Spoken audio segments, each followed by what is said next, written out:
श्री शिवाय नमस्तुभ्यम महाराज। जैसा कि आप सभी जानते ही हैं कि महादेव की सबसे प्रिय तिथि यानी कि अधिक मास शिवरात्रि कुछ ही दिनों में आने वाली है।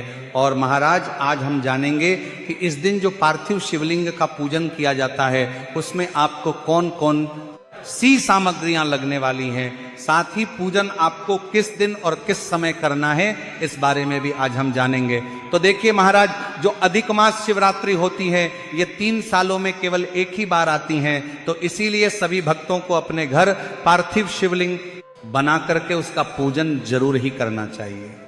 तो देखिए महाराज, इस बार अधिक मास शिवरात्रि 13 जून शनिवार के दिन आने वाली है और इसी दिन आप सभी को पार्थिव शिवलिंग का पूजन करना है, जिसका लाभ आपको अपने घर पर बैठे बैठे मिल जाएगा। देखिए महाराज, जिस तरह से सावन शिवरात्रि पर हमारे द्वारा ऑनलाइन पूजन कराया जाता है, उसी तरह से आप सभी को शाम के समय प्रदोष काल में ही अधिक मास शिवरात्रि का यह पूजन अपने ही घर ऑनलाइन करना है। तो महाराज आप सभी को ये जो पूजन है इसे 13 जून की शाम को सूर्यास्त के बाद यानी कि शाम 7 बजे से हमारे साथ आस्था चैनल के माध्यम से करना है। अब महाराज, हर साल की तरह इस पूजन के लिए सबसे पहले तो आपको बनाना होगा पार्थिव शिवलिंग यानी कि मिट्टी का शिवलिंग, और इसी पार्थिव शिवलिंग का करना होगा।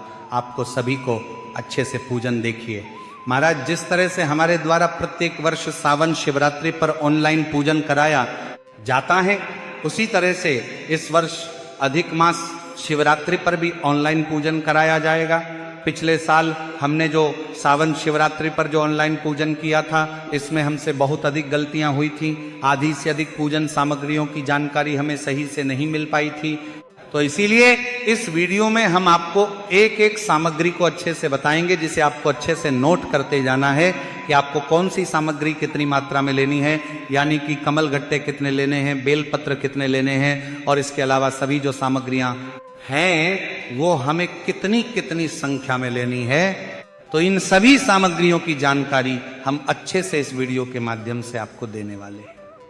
तो इन सामग्रियों को आपको अच्छे से कॉपी में नोट कर लेना है, लेकिन उससे पहले वीडियो को एक लाइक करें, चैनल को सब्सक्राइब करें और कमेंट बॉक्स में ओम नमः शिवाय या हर हर महादेव लिखना ना भूलें। महादेव के आशीर्वाद से आपके जीवन की हर परेशानियां, हर संकट समाप्त होंगे और आपकी सारी मनोकामनाएं परिपूर्ण होगी। तो महाराज एक एक करके समझते हैं कि हमें पूजन में कौन कौन सी सामग्रियां लगने वाली हैं। देखिए, सबसे पहले जो आपको सामग्री लेनी है वो लेनी है आपको गेहूं के दाने। अब देखिए, गेहूं के दाने आपको मात्र 21 ही लेना है, और गेहूं के दाने जो आप लेंगे वो कहीं से भी खंडित नहीं होना चाहिए। 21 गेहूं के दाने आपको साबुत बिना टूटे हुए लेना है। अब देखिए भक्तों, जो अगली सामग्री है वह आपको लेना है नारियल, जिसे हम श्रीफल के नाम से भी जानते हैं। तो आपको एक नारियल लेना है। अब भक्तों, अगली जो सामग्री है वो आपको लेनी है 5 कमल गट्टे। देखिए, कमल गट्टे जो है आपको किसी भी पूजन सामग्री की दुकान पर आसानी से प्राप्त हो जाएंगे, तो आपको मात्र 5 ही कमल गट्टे लेने होंगे। फिर अगली वस्तु जो है आपको लेना है आचमनी। देखिए, पूजन में आचमनी का विशेष महत्व होता है, तो आप या तो बाजार से आचमनी लेकर के आ सकते हैं या फिर आप इसके स्थान पर शुद्ध चम्मच भी ले सकते हैं, और इससे ही हमें आचमन करना है। अब भक्तों, अगली जो सामग्री है वो हमें लेना है पान का पत्ता। देखिए, आपको 3 पान के पत्ते लेना है। देखिए, आपको एक एक सामग्री अच्छे से बताई जा रही है कि कितनी लेनी है, तो आपको सभी सामग्री अच्छे से नोट करते जाना है। तो 3 पान के पत्ते हमें लेना है। देखिए, हमें ये जो पान के पत्ते हैं वो पूजन वाले लेकर आना है, न कि खाने वाला। तो ये पान के पत्ते जिस दिन पूजन होगा उसी दिन आपको लेकर आना है, और ये पान के पत्ते आपको किसी भी फूल वाले के पास आसानी से मिल जाएंगे। फिर इसी के साथ अगली वस्तु हमें लेना है सुपारी। तो हमें पूजन वाली जो सुपारी आती है वो मात्र 5 की संख्या में लेनी है। फिर इसी के साथ हमें लेना है मेहंदी। देखिए महाराज, एक जो मेहंदी है मार्केट से केमिकल के रूप में प्राप्त होती है, तो आपको खोजना है कि मेहंदी के आपको पत्ते लेना है। देखिए, मेहंदी के पत्ते जब भी हम महादेव को समर्पित करते हैं तो इससे हमारे घर में धन संपदा बढ़ती है। देखिए, मेहंदी के पत्ते के बारे में कुछ निश्चित संख्या नहीं बताई गई है, जितने भी आपको मिले उतने आपको ले लेना है। अब यदि आपको मेहंदी के पत्ते बहुत कोशिश के बाद भी नहीं मिल पाते हैं तो आप लास्ट में मेहंदी कोण यानी कि मेहंदी की जो ट्यूब आती है उसे ले सकते हैं। इसलिए आपको ये सभी सामग्रियां इतने दिनों पहले बताई जा रही हैं ताकि आप इन्हें अच्छे से तैयार कर सको। अब देखिए भक्तों, अगली जो सामग्री है वो आपको लेने हैं चावल के दाने। चावल के दाने आपको गिन के मात्र 108 लेने हैं और जो आप चावल के जो दाने लेंगे वो कहीं से भी खंडित नहीं होने चाहिए। तो इस प्रकार से आपको 108 चावल के दाने लेना है। फिर अगली सामग्री है, हमें लेनी है जनेऊ। जब भी महादेव का पूजन किया जाता है तो जनेऊ की बहुत अधिक जरूरत होती है, तो हमें मात्र 2 जनेऊ लेना है। फिर इसी के साथ आपको एक दीपक लेना है। दीपक आप मिट्टी का भी ले सकते हो या आटे का भी बना सकते हो, और इस दीपक के अंदर हमें घी डालना चाहिए। तो महाराज, हमें जो घी लेना है वह बिल्कुल भी भैंस का घी तो लेना ही नहीं है। देखिए, आपके पास घी नहीं है तो आपको तेल का दीपक जला लेना है, पर आपको भैंस का घी नहीं लेना है। देखिए, अगर हम लेते हैं तो इससे हमें बहुत बड़ा दोष लगता है, तो हमें घी नहीं मिल पाता है।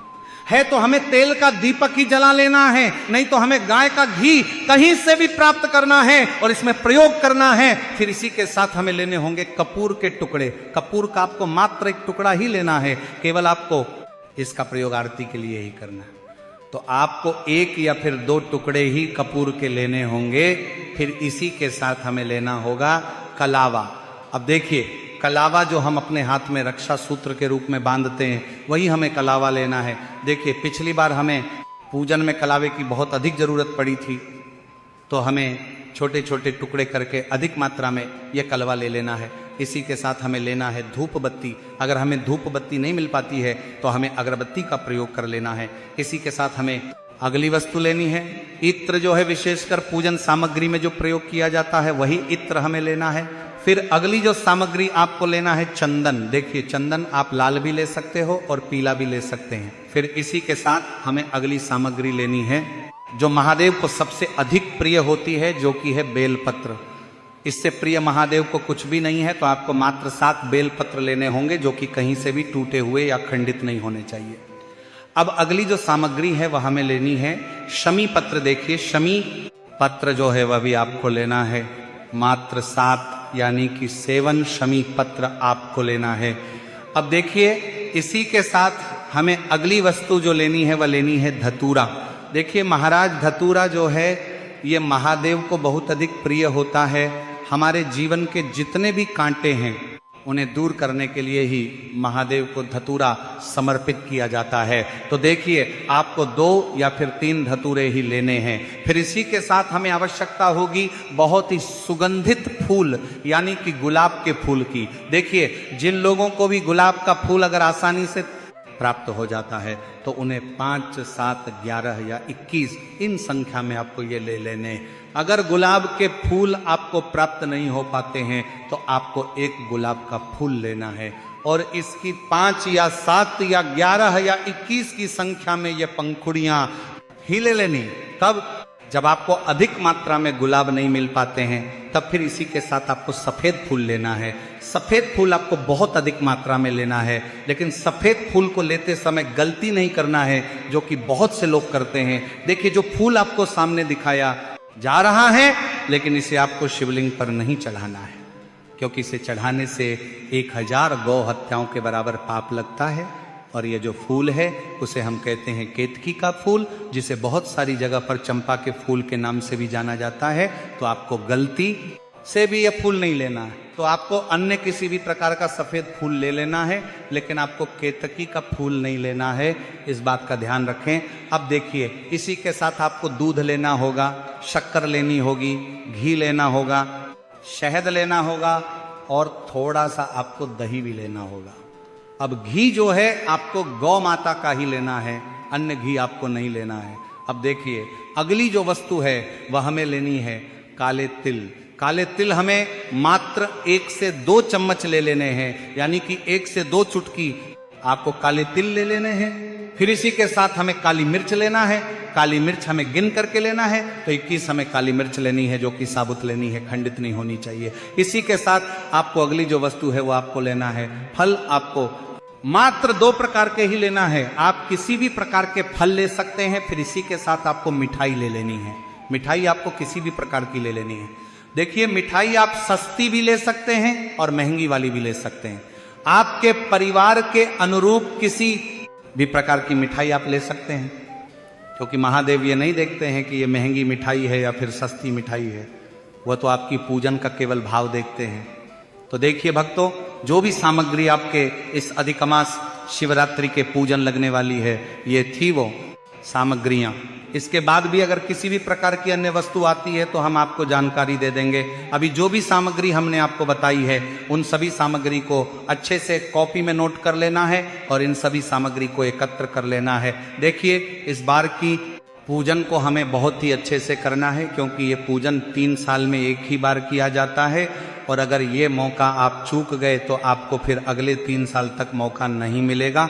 तो हमसे ये जो गलतियां पिछली पूजा में हुई हैं, इस बार नहीं करनी है। इसीलिए ये वीडियो आपको कई दिनों पहले ही मिल चुका है, ताकि आप प्रत्येक सामग्री को अच्छे से एकत्र कर सकें और इस पूजा को आप अच्छे से कर सकें। तो महाराज, इस वीडियो को हमने आपको बहुत ही अच्छे से और सरल तरीके से समझाने का प्रयास किया है।